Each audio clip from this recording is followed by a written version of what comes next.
Like మనకి తెలుసు teenagers life అనేది కాలేజ్లోనే స్టార్ట్ అవుతుంది. అయితే మీ పిల్లలకి కాన్ఫిడెన్స్ మీ కాలేజ్లో ఎలా బిల్డ్ చేస్తారు? వాళ్ళు ఎలా గ్రో అవ్వడానికి ఎలాంటి కాన్ఫిడెన్స్ని ఇస్తారు? మీ సజెషన్స్ కానీ వాల్యూస్ కానీ వాళ్ళకి ఏం నేర్పిస్తారు? రైట్, గుడ్ క్వశ్చన్ అది. నేను ఇక్కడ 2 కాన్సెప్ట్లు చెప్తాను దీనికి. ఒకటి, పిల్లల్లో ఆ సెల్ఫ్ కాన్ఫిడెన్స్ బిల్డ్ చేయడానికి జనరల్గా మనం నడుచుకుంటూ పోతుంటాం. ఒక చిన్న స్టోరీ ఏంటంటే, జింక డియర్ అది పరిగెడుతుంటుంది, దాన్ని చంపడానికి దాని వెనక టైగర్ పరిగెడుతుంటుంది. ఆ జింక స్పీడ్ ఎంత ఉంటుంది అంటే 90 km/h స్పీడ్తో పరిగెడుతుంటుంది. దాని వెనకాల పరిగెత్తే పులి 60 km/h స్పీడ్తో పరిగెడుతుంటుంది. బట్ జింక ఏదో ఒక టైంలో దీనికి ఆహారంగా దొరుకుతుంది.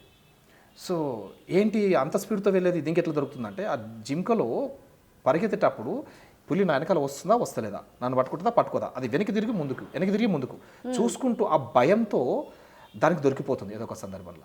దీని పులి యొక్క లక్ష్యం ఏంటంటే దాన్ని ఎట్లా చంపాలని చెప్పి అదొక దాని స్పీడ్ మీదే టార్గెట్ పెట్టి పోతుంటుంది అది. సో అది సక్సెస్ అవుతుంది, అది ఫెయిల్ అవుతుంది. మన లైఫ్లో మనం వెళ్ళేటటువంటి దారిలో కూడా ఎవరో ఒకరు విమర్శిస్తుంటారు, ఎవరో ఒకరు ఏదో ఒక రాళ్ళతో కొడుతుంటారు, ఏదో ఒకటి మనని డిస్కరేజ్ చేస్తుంటారు.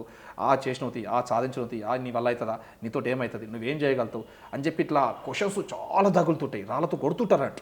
నేనేమంటున్నా, ఆ రాళ్ళతో కొడుతురని చెప్పి భయపడి పారిపోతే కాదు కదా, లైఫ్ మారదు కదా. నేనేం చెప్తున్నంటే, ఆ కొట్టిన రాళ్ళని కుప్పగా వేసి ఆ కుప్ప మీద కూర్చొని ప్రపంచాన్ని చూడు, చిన్నగా కనపడుతుంది. అది కదా నువ్వు ఆలోచించాల్సింది, నువ్వు అలా కదా నువ్వు మూవ్ కావాల్సింది. ఇప్పుడు అరటి పండ్లు అమ్మే అతను బండి మీద అరటి పండ్లు పెట్టుకొని జర్నీ స్టార్ట్ చేస్తాడు, అన్ని పండ్లు అమ్ముతాడు, కొన్ని పండ్లు మిగులుతాయి, నెక్స్ట్ డే అమ్మాలి. అందులో 1-2 ఖరాబ్ అవుతాయి, అవి అట్లా ఉంటే మిగతా పండ్లు ఖరాబ్ అవుతాయి, వాడు ఎంబడే కట్ చేసి వాటిని తీసి బయట పడేస్తాడు, నెక్స్ట్ డే మళ్ళీ ఫ్రెష్గా అమ్ముతుంటాడు. సో సేమ్ కాన్సెప్ట్ నీ లైఫ్లో కూడా ఎవడో ఒకడు ఏదో ఒకటి అనడని చెప్పి ఆ మైండ్లో ఆ నెగిటివ్స్ని పెట్టుకొని ఆ డిస్ట్రాక్టివ్ మైండ్ తోటి నువ్వేం సాధిస్తావు? అవి తీసేసాయి. మురిగిపోయిన అరటి పనులు తీసేస్తున్నట్టు నీ మైండ్కి అలా మైనస్ని తీసేస్తే యాక్టివ్నెస్తో పాజిటివ్ యాటిట్యూడ్ తోటి మళ్ళీ నీ లైఫ్లోకి వెళ్ళగలుగుతావు కదా. Simple philosophy, simple concept. ఇది మనకు చాలామందికి అర్థం కాదు పిల్లలకి. ఇది పర్ఫెక్ట్ అర్థమైన వాళ్ళు, కనెక్ట్ అయిన వాళ్ళు మాత్రం లైఫ్లో సక్సెస్ అవుతారు. ఓకే, ఇది ఒక ఇంపార్టెంట్ కాన్సెప్ట్. రెండో పాయింట్ చెప్తాం. ఇప్పుడు సోషల్ మీడియా దీని ఎఫెక్ట్ విచ్చలవిడిగా ఉంది, చాలా భయంకరంగా ఉంది, మామూలుగా లేదు. ఒకటి social media effect, 2 drugs culture.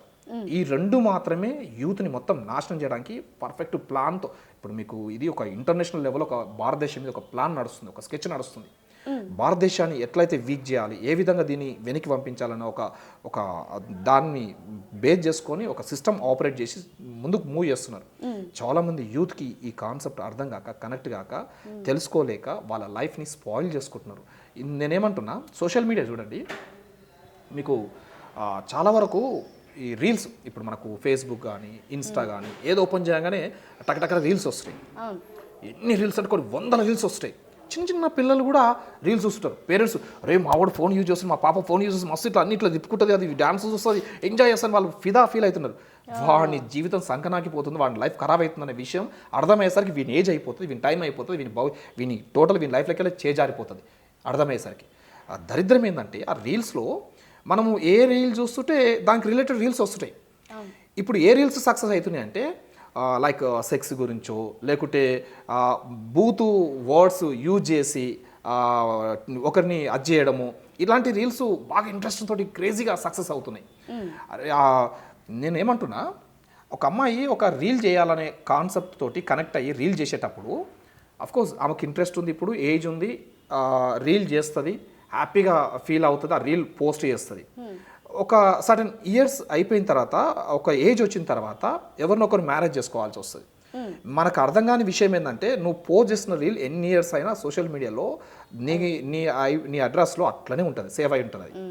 రేపు మ్యారేజ్ అయిన తర్వాత, నీకు పిల్లలు పుట్టిన తర్వాత, మమ్మీ నువ్వు ఈ రీల్ చేసినావా, ఈ డ్రెస్ ఏంది, నీ డ్యాన్స్ ఏంది, నీ మాటలు ఏందని చెప్పి చూపిస్తే ఎవరికి చూపిస్తారు తల? ఎక్కడ చూపిస్తావు నీ ఫేస్ని? నీ బతికేంది, నీ భవిష్యత్తు ఏంది, నీ లైఫ్ ఏంది, నువ్వు ఏ పొజిషన్లో ఉంటావు?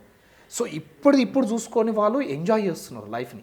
అరే, ఒక అమ్మాయి నేను చాలా సందర్భాల్లో చూస్తా, రీల్స్ అలా అబ్జర్వ్ చేస్తుంటా, వాడు కెమెరా ఇట్లా పైకెళ్ళి ఇట్లా తిప్పుతుంటాడు, ఆమె హాఫ్ డ్రెస్ ఉంటుంది, ఇట్లా పైకెళ్ళి ఇట్లా చూపించుకుంటే కిందకు వస్తుంటాడు. సింపుల్ కాన్సెప్ట్ తల్లి. ఒక అబ్బాయి ఒక అమ్మాయికి ఎక్కడ అట్రాక్ట్ అవుతాడు? ఈ ఫ్రంట్ పార్ట్ చూసినప్పుడు బాగా అట్రాక్ట్ అవుతుంటాడు. ఎందుకు అట్రాక్ట్ అవుతుంటాడు? దానికి నీకు రిలేషన్ ఉంటుంది. ఎలాంటి రిలేషన్ అంటే నువ్వు నీ తల్లి గర్భంలోకి వెళ్ళి బయటకు వచ్చిన తర్వాత మీ తల్లి దగ్గర నువ్వు పాలు తాగుతున్నటువంటి పార్ట్ అది. పాలు తాగి నీ జీవితాన్ని నువ్వు సంపాదించుకున్నావు, నీ లైఫ్ని ఒక ఒక పాయింట్ తీసుకొచ్చుకున్నావు. సో దాంతో నీకు హైయెస్ట్ రిలేషన్ ఉంటుంది. ఆటోమేటిక్గా నీ దృష్టి అక్కడ పోతుంది.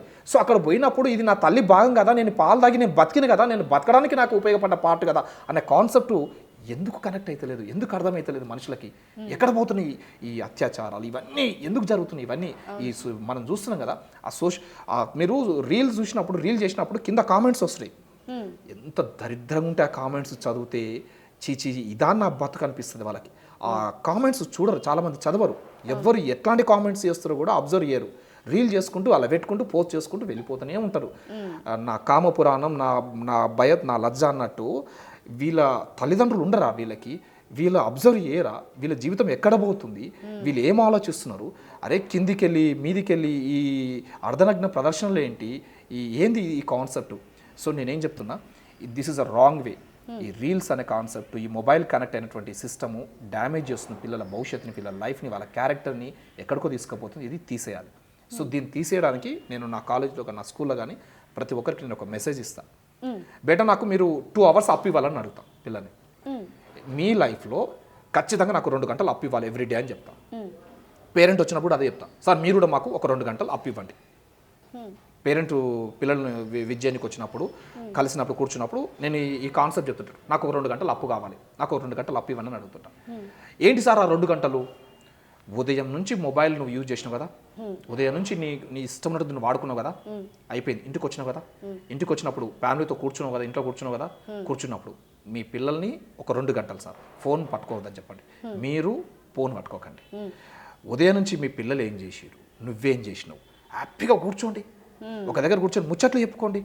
అరే నీ లైఫ్లో నువ్వు ఎట్లా వచ్చినావు బాయ్, నువ్వు ఎప్పుడు పెళ్లి చేసుకున్నావు, మీ భార్యతో ఉన్న ఆ రిలేషన్ ఎట్లుండే, ఎట్లాంటి ఫీలింగ్స్ ఉన్నాయి, నీ పిల్లల్ని ఒక్కొక్క బయటకు తీసుకెళ్ళినప్పుడు ఏం షేర్ చేసుకుంటున్నావు, మీ మదర్ మీ ఫాదర్ ఎట్లా నీకు ఏమి ఇచ్చిరు, నువ్వు వీళ్ళకేమి ఇస్తావు, మంచి అద్భుతమైన మాటలు ఉంటాయి, అద్భుతమైన ఆలోచనలు ఉంటాయి, షేర్ చేసుకోండి.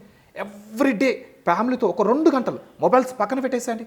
2 గంటలు ఒకరికొకరికి కూర్చొని గెట్ టుగెదర్ మంచిగా సెలబ్రేట్ చేసుకోండి, ఫేస్ టు ఫేస్ మాట్లాడుకోండి. ఎంత బ్యూటిఫుల్ కాన్సెప్ట్. ఈ 2 గంటలు మీ లైఫ్లో ఇవ్వడం మొదలు పెడితే మీరు ఏం మిస్ అయ్యారు ఇన్ని రోజులు, మీరు ఎక్కడ ఏం కోల్పోయారో మీకు అర్థమవుతుంది. మీ పిల్లలు మీకు కనెక్ట్ అవుతారు, మీరు మీ పిల్లలతో కనెక్ట్ అవుతారు. మీ మధ్యలో ఒక అన్యోన్యత, ఒక అద్భుతమైన ఫ్యామిలీ, ఒక సత్సంబంధం ఏర్పడుతుంది అని చెప్పి నేను పేరెంట్స్తో, పిల్లలతో, ప్రతి ఒక్కరితో ఇదే చెప్తానండి. మెయిన్ కాన్సెప్ట్ ఇది ఒకటి. రెండవది ఏంటంటే హెల్త్. భగవంతుడిచ్చిన ఈ శరీరం కోసం మనం చేసేటటువంటి ఒక మంచి పని ఏమైనా ఉంది అంటే ఈ శరీరం కోసం మనం స్పెండ్ చేసే మార్నింగ్ టైంలో కానీ ఈవినింగ్ టైంలో కానీ స్పెండ్ చేసే లైక్ మెడిటేషనా, యోగానా, వాకింగా, లేకుంటే జిమ్కి వెళ్తావా, ఏం చేస్తావా, నువ్వు స్పెండ్ చేసే ఆ టైం చాలా చాలా చాలా చాలా చాలా వాల్యుబుల్ టైం. సో నేనేం చెప్తున్నా, హెల్త్ కాపాడుకోమని చెప్తున్నా. భగవంతుడు ఇచ్చిన ఈ శరీరం కోసం మనం చేసే ఒక మంచి పని ఏంటంటే మన హెల్త్ మనం కాపాడుకోవాలి. దానికి ఫుడ్ ప్రిపేర్ చేసుకోండి, టైం స్పెండ్ చేయండి. ఎండ్ ఆఫ్ ది డే నీ జర్నీ, నీ లైఫ్లో హ్యాపీగా ఉండాలి, సంతోషంగా ఉండాలి అనుకుంటే మాత్రం డెఫినెట్గా you have to spend some time for your health. Otherwise definitely you will get more problems. నీ లైఫ్లో ప్రతి క్షణం బాధపడుతూ ఉండాల్సి వస్తుంది.